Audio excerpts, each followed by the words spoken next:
Bharatiya Janata party రాష్ట్ర మహిళా మోర్చా రాష్ట్ర అధ్యక్షురాలు శిల్పారెడ్డి పిలుపు మేరకు మహబూబ్ నగర్ మహిళా మోర్చా జిల్లా అధ్యక్షురాలు సాహితీరెడ్డి ఆధ్వర్యంలో నిరసన కార్యక్రమం తెలంగాణ చౌరస్తా దగ్గర నిర్వహించారు. ఈ సందర్భంగా జిల్లా మహిళా మోర్చా అధ్యక్షురాలు బి సాహితీరెడ్డి మాట్లాడుతూ రోజుకో రేప్ గంటకో అఘాయిత్యం ఇదేనా మార్పు అంటే అని అడిగారు. మహిళా భద్రతకు అభయమివ్వని హస్తానికి అధికారం ఎందుకు అని ప్రశ్నించారు. తెలంగాణ రాష్ట్రంలో ఆసిఫాబాద్ జిల్లాకి చెందిన ఆదివాసీ ఆడబిడ్డపై ఆగస్టు 31న జరిగినటువంటి అత్యాచారం మరియు హత్యాయత్నం మహిళపై జరిగింది అత్యాచారమే అని కుటుంబ సభ్యులు మీడియా సాక్షిగా చెప్పినా పక్కతోవ పట్టించే తీరును నిరసిస్తూ మహిళకి న్యాయం జరగాలని, బాధిత కుటుంబానికి జరిగిన అన్యాయాన్ని పక్కతోవ పట్టించడానికి ఈ ప్రభుత్వం పూనుకుందని సాహితీరెడ్డి తీవ్రంగా ఖండించారు. వెంటనే నిందితుడిపై ఎస్సీ ఎస్టీ అట్రాసిటీ, అత్యాచార మరియు హత్యాయత్నం కేసులు పెట్టి ఉరిశిక్ష విధించి బాధిత మహిళకి న్యాయం చేకూర్చాలని, లేని ఎడల జిల్లా మహిళా మోర్చా తరపున ముందు చేపట్టబోయే కార్యక్రమాలు తీవ్రంగా ఉంటాయని సాహితీరెడ్డి రాష్ట్ర ప్రభుత్వాన్ని హెచ్చరించారు. ఈ కార్యక్రమంలో బీజేపీ జిల్లా అధ్యక్షులు శ్రీనివాస్ రెడ్డి,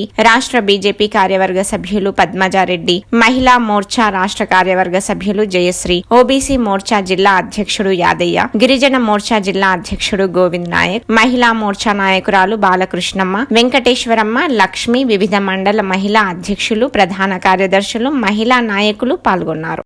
కొమరంభీం ఆసిఫాబాద్ జిల్లాలో ఒక గిరిజన మహిళ 31 తారీఖు లాస్ట్ మంత్ రాఖీ కట్టడానికని వెళ్తుంటే ఆటోలో జిన్నారం గ్రామానికి చెందిన మహమ్మద్ ముక్తుమ్ అనే మైనారిటీ అతను ఆమెను తీసుకెళ్లి అత్యాచారం చేయడం జరిగింది. అత్యాచారం చేసిన తర్వాత తలపై బండరాయితో వేయడం జరిగింది.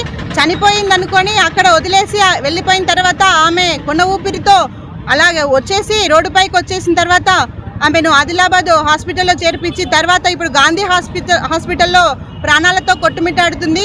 తెలంగాణలో కాంగ్రెస్ ప్రభుత్వం వచ్చిన తర్వాత మహిళలకు రక్షణ లేదు.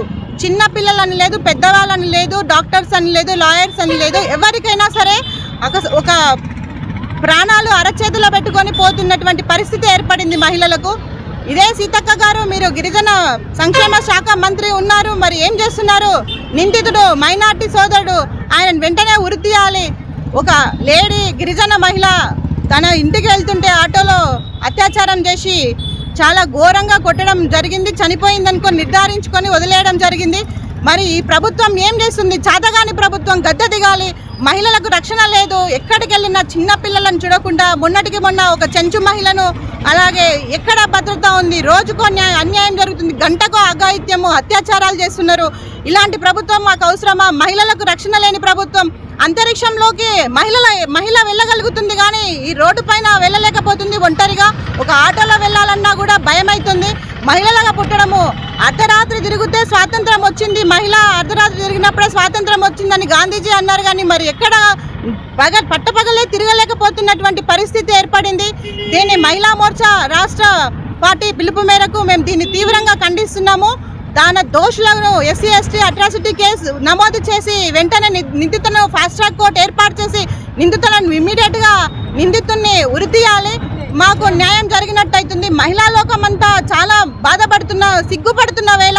ఎందుకంటే ఒక భరతమాత ఒడిలో ఇంత 70 సంవత్సరాలు కంప్లీట్ చేసుకున్నాక కూడా మనకు స్వాతంత్రం వచ్చినాక ఇలాంటి సంఘటనలు జరుగుతుంటే చాలా బాధాకరము. చిన్నపిల్లలను చూడకుండా, ఏదని చూడకుండా ఇలాంటివి జరుగుతున్నవి.